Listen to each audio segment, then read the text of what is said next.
You're listening to Chapter 10, Returning.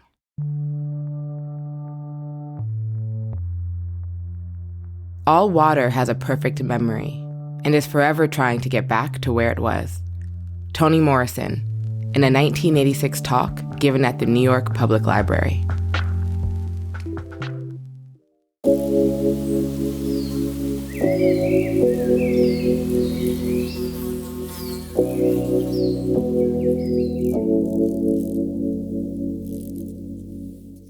I'm Shayla Brown. I'm from the Mississippi Delta. It's a small town, so I don't usually isolate it to one place because it was in between a lot of places, so I just leave it at the Mississippi Delta.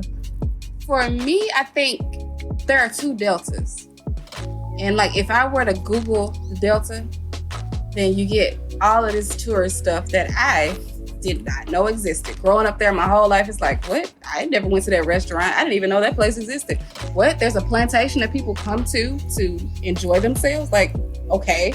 So there's that Delta, and then there's the Delta where I grew up, where it's really more community-based. So you might not find it on Google, but there are town celebrations, and that's the attraction. Each town has a homecoming every year, and then you have high school sports. Everything is centered around the high school sports and the high school rivalries.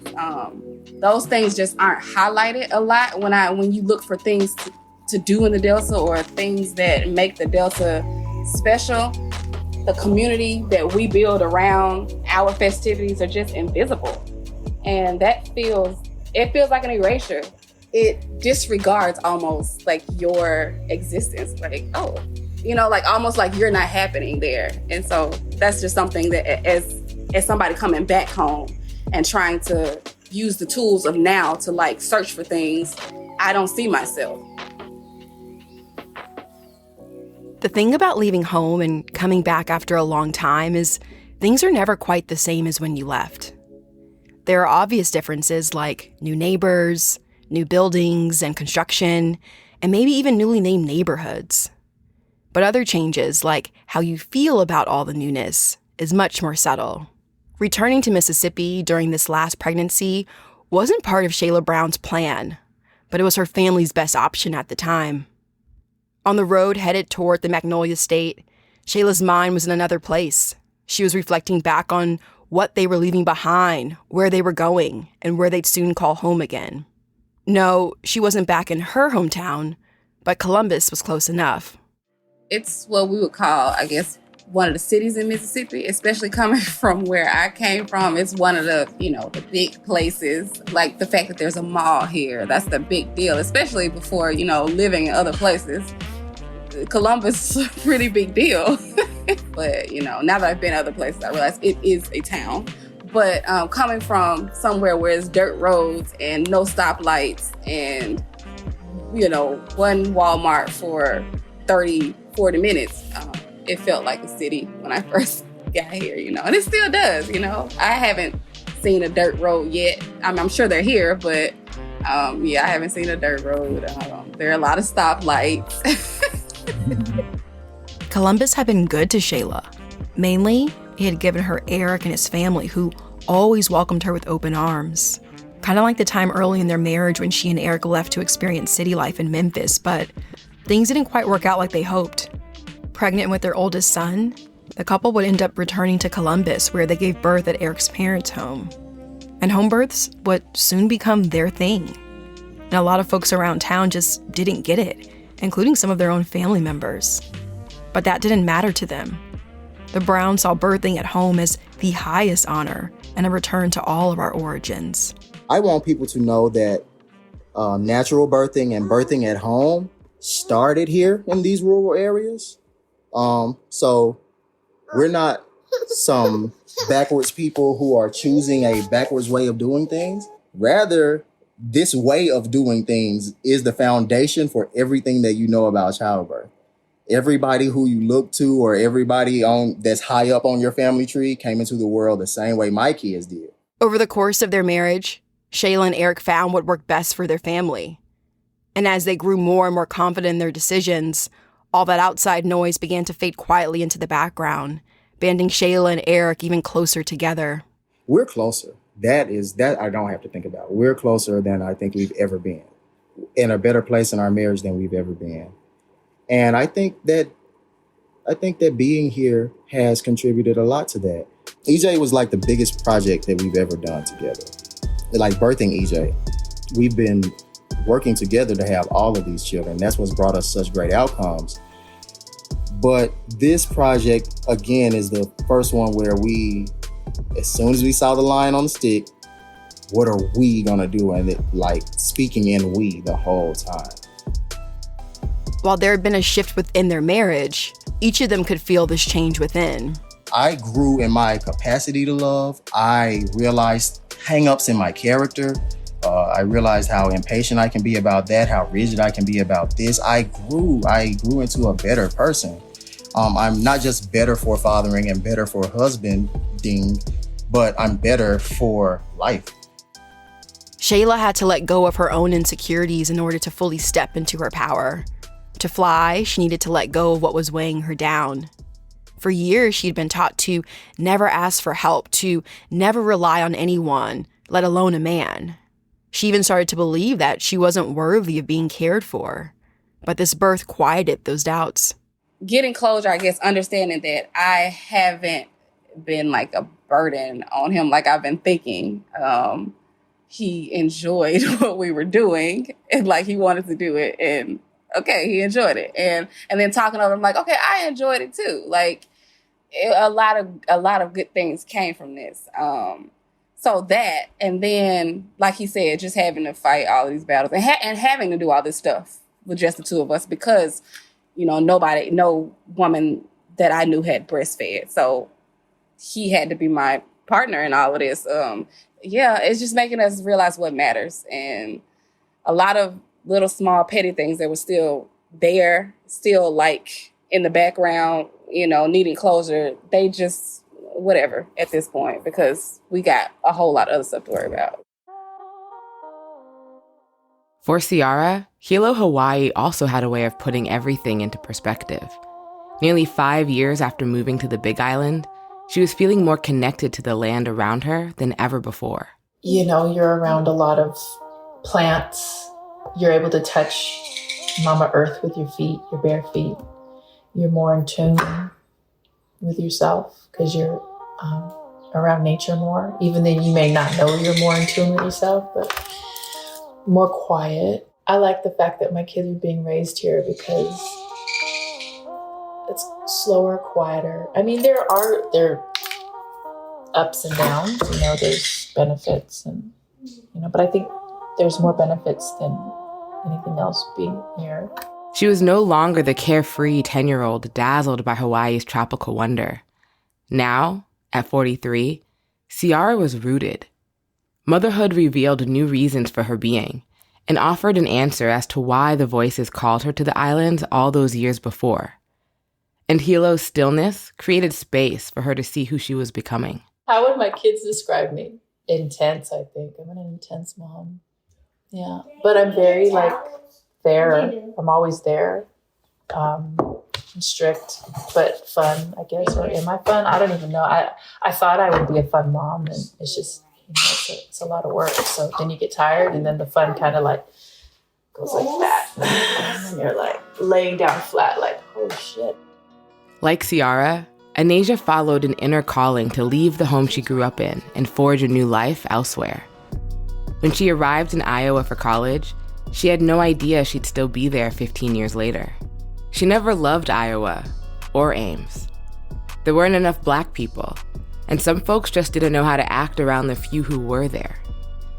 But Ames is where she came into her own as an adult, as a queer woman, as a foster mom, and now, biologically, as a mom to Zay. There's some success stories, I got Isaiah. There's some positive ends at all the obstacles we might go through.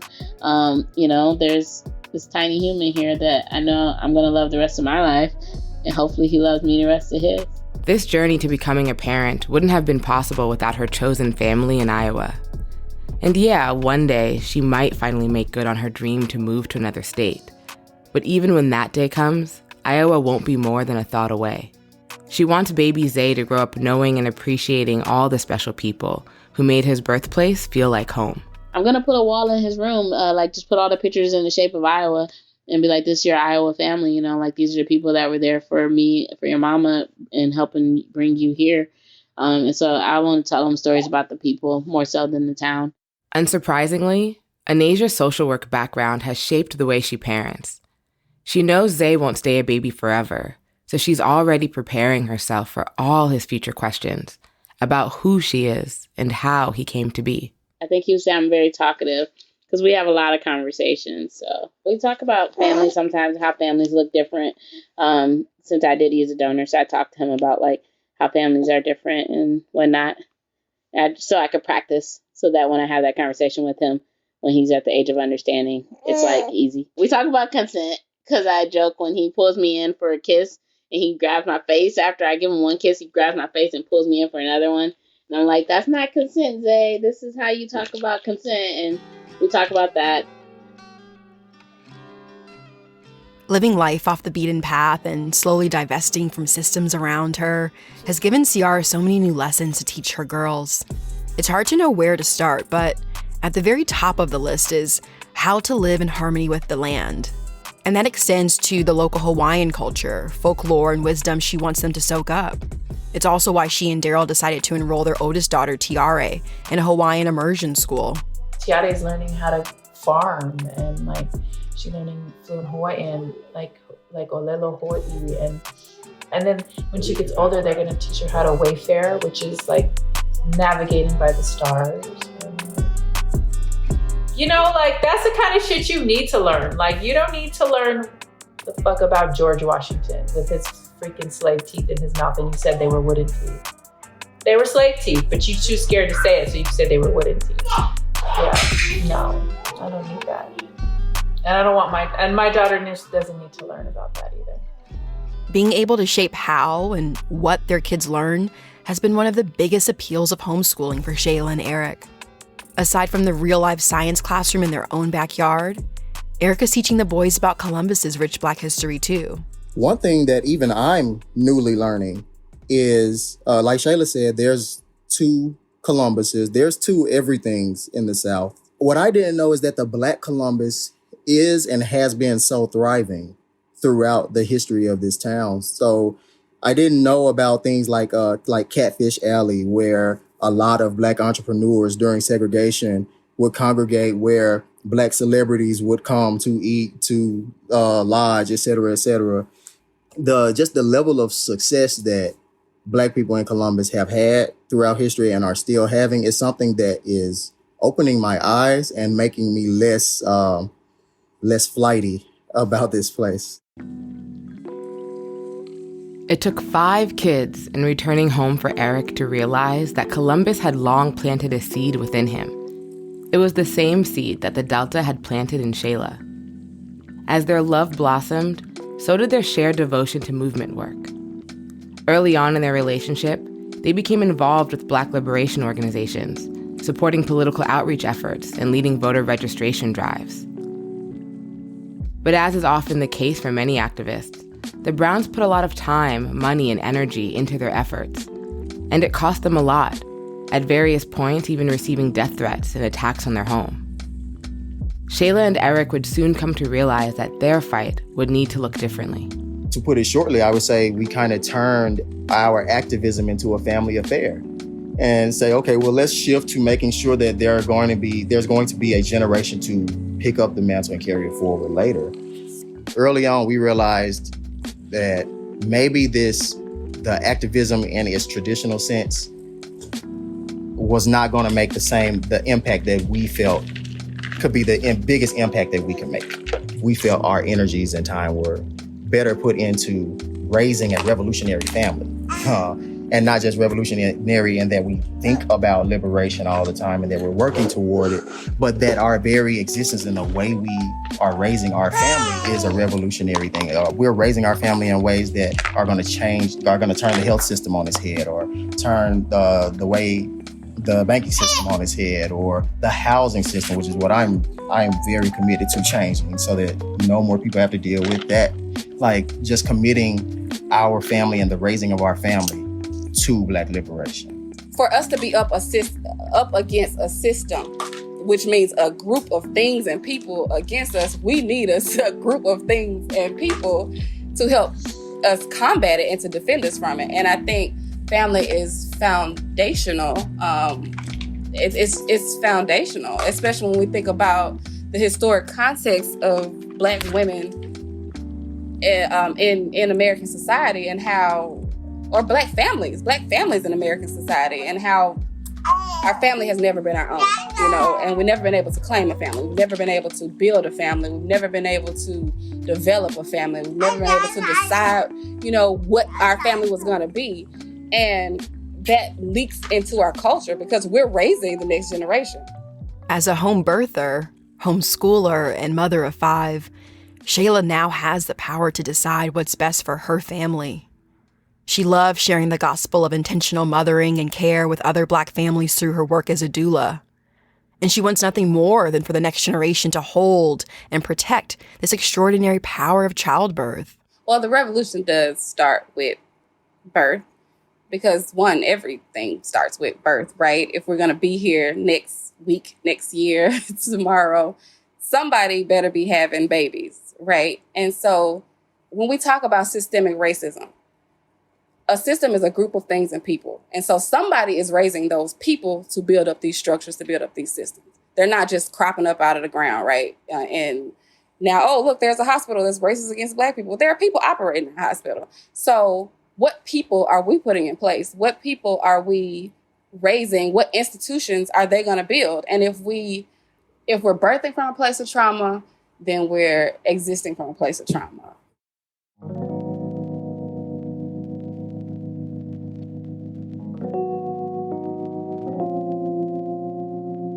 For so many Black people in this country, generational trauma shows up in all kinds of ways, as does our healing from it too. The pursuit of freedom, of joy, of love. Well, it shows up in our laughter, in our smiles, in our language, in our music, and the way that we move. The journey evolves with each generation, taking us from home to new lands and back again. That's certainly the story of hundreds of thousands of Black people who have been fleeing coastal cities and the North to return south. Fueled by younger people, college graduates, and retirees, this reverse Great Migration started in the 1970s, gained steam in the 90s, and significantly picked up in the early 2000s. While fewer in number, Black folks are also making their way back to rural areas, slowly but surely. It's something Ciara enjoys seeing in real time through her yoga class attendees. It was like a couple weeks ago, we had this Black couple that came, and literally I was like, hey, and then she was like, hey, and then Monday there was another brother that came, and I just looked up and I noticed it, and I looked back down, and then I looked and I turned around and she was like, where'd he come from? She was like, yeah. I said, I guess we're manifesting because we were saying that we need more of us. And I said, they're just coming. As folks arrive in Hilo and return to rural towns all over the country, they find themselves face to face with histories of the not so distant past, using the rituals and teachings that have kept rural communities for centuries. Those who live there and those working on behalf of these places, they're constantly defining and redefining what rural means for a new generation of Black families.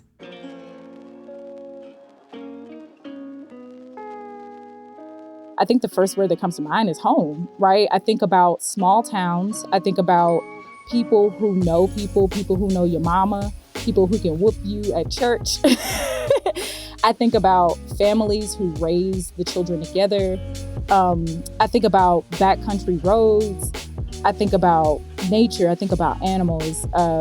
And I think about folklore. I think about, all of these things, and especially, connected to East Texas. Hawaii is home to me because it supported me in the birth of 2 of my daughters, two daughters that I had after miscarrying. So this was the place that kind of held me and nurtured me, and I was able to give birth to 2 more children. So in that aspect, it'll always be home because my children are, born here, Home is waking up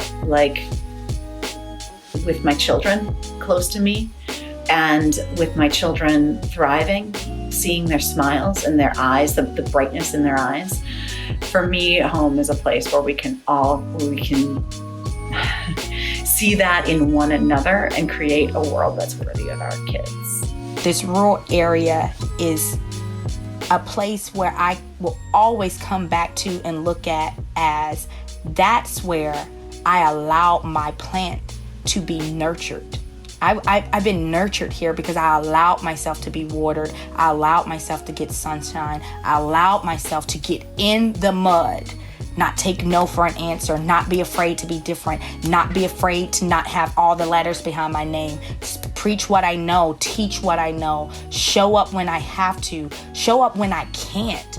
And that is Wrench, Georgia, because see, this is what these people do all day long. I think my calling is to go back south, to go Alabama, Mississippi, somewhere there that feels that red dirt. My family is from Clarksdale, Mississippi, so there are roots there. And, when my feet touch the ground, I know this is where my people were, and this is where their blood and tears were spent. And this is where we'll bring back Black midwifery. The solutions are there. They always have been. Sewn into the very fabric of rural life, we are there. We may leave over and over again, but just like water, we eventually find our way, traveling sideways, moving downwards, staying in flow with gravity. As we grow and mature, the journey gives new meanings to home. I say not to be cliche or anything, but home is where the heart is. I don't think about it too much about being Iowa or too much about it being Cleveland at this point in my life.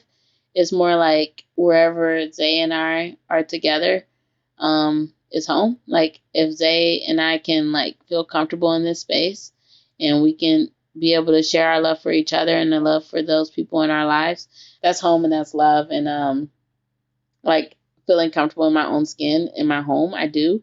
Yes, when I walk outside of my house, sometimes I don't, but at home, I feel that I could be me with him. And that's what's great.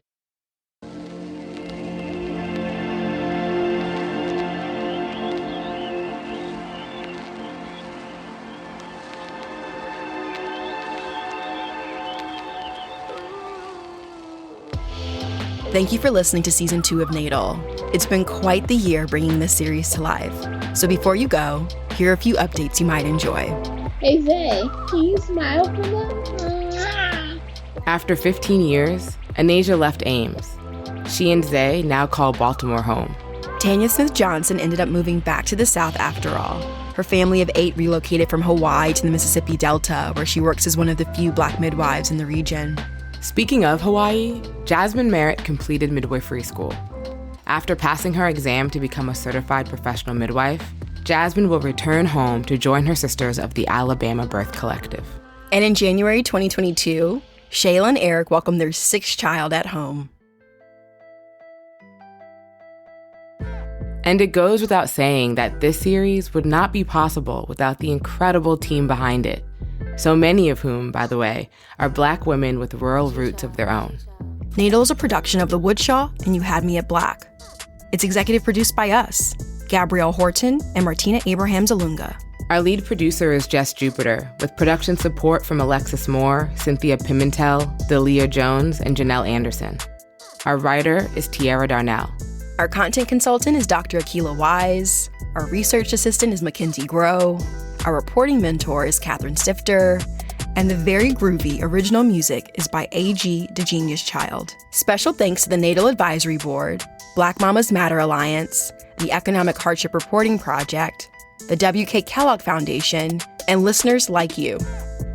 Be sure to rate, review, and subscribe to Natal wherever you get your podcasts. And don't hesitate to share Natal on your social feeds and with the group chat. Access full episode transcripts and sign up for our newsletter at natalstories.com. And donate to our production fund while you're there. You can follow us on Instagram and Twitter at Natal Stories. I'm Martina Abraham-Zalunga. And I'm Gabrielle Horton, and we can't wait to see you next season on Natal.